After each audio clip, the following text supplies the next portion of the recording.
नमस्कार मित्रांनो, स्वागत आहे तुमचं पुन्हा एका नवीन व्हिडिओमध्ये.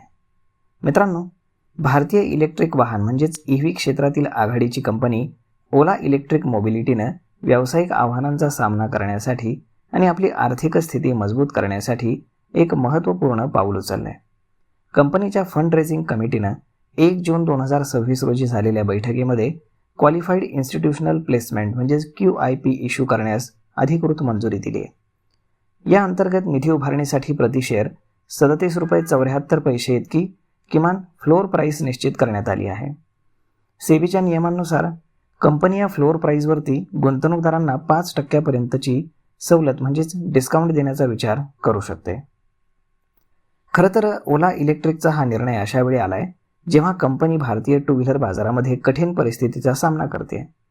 बाजारातील प्रचंड स्पर्धा, सरकारी सबसिडी, धोरणांमधील सातत्यपूर्ण बदल आणि विक्रीमधील संथ गतीमुळे कंपनीच्या मार्केट शेअरवरती आणि नफ्यावरती कमालीचा दबाव निर्माण झालाय. याच कारणांमुळे लिस्टिंगच्या सर्वोच्च स्तरानंतर ओलामध्ये सातत्यानं घसरण आपल्याला दिसून आली.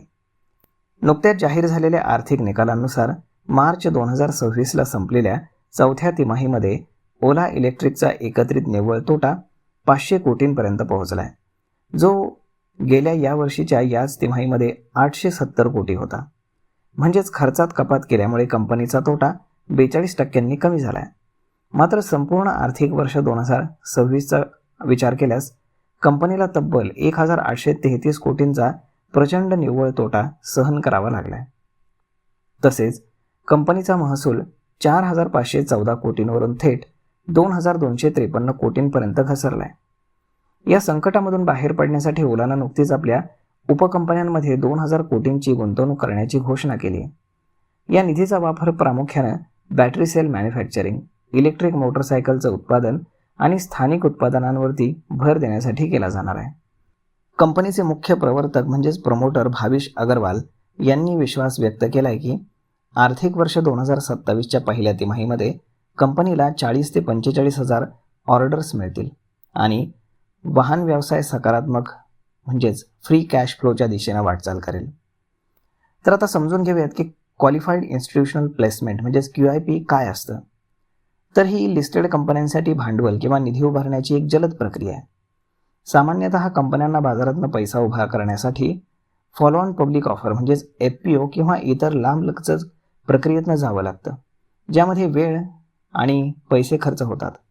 मात्र QIPच्या माध्यमातून कंपन्यांना कोणत्याही मोठ्या सार्वजनिक प्रक्रियेविना थेट मोठ्या इन्स्टिट्यूशन्सकडनं किंवा संस्थात्मक गुंतवणूकदारांकडनं म्हणजेच म्युच्युअल फंड, विमा कंपन्या, फॉरेन इन्स्टिट्यूशनल इन्व्हेस्टर, FPI किंवा सार्वजनिक वित्तीय संस्था यांना शेअर्स जारी करून काही दिवसांमध्ये ते शेअर्स विकू शकतात. कंपन्यांना जेव्हा व्यवसाय किंवा कर्जमुक्ती किंवा ग्रोथ कॅपिटल हवं असतं तेव्हा या सुलभ मार्गाचा अवलंब केला जातो. त्यामुळे मित्रांनो, अशा पद्धतीनं ओला इलेक्ट्रिकनं हा मोठा निर्णय घेतलेला आहे. परंतु एकंदर कंपनीची परिस्थिती पाहता आता QIPला किती प्रतिसाद मिळतोय ते पाहणं खूप जास्त गरजेचं आहे. तर मग मित्रांनो, हा व्हिडिओ, ही माहिती तुम्हाला कशी वाटली हे तुम्ही आम्हाला कमेंट करून नक्कीच सांगा. आणि जर आवडली असेल तर आपल्या जवळच्या मित्रमंडळींसोबत देखील हा व्हिडिओ तुम्ही शेअर करायला विसरू नका. धन्यवाद.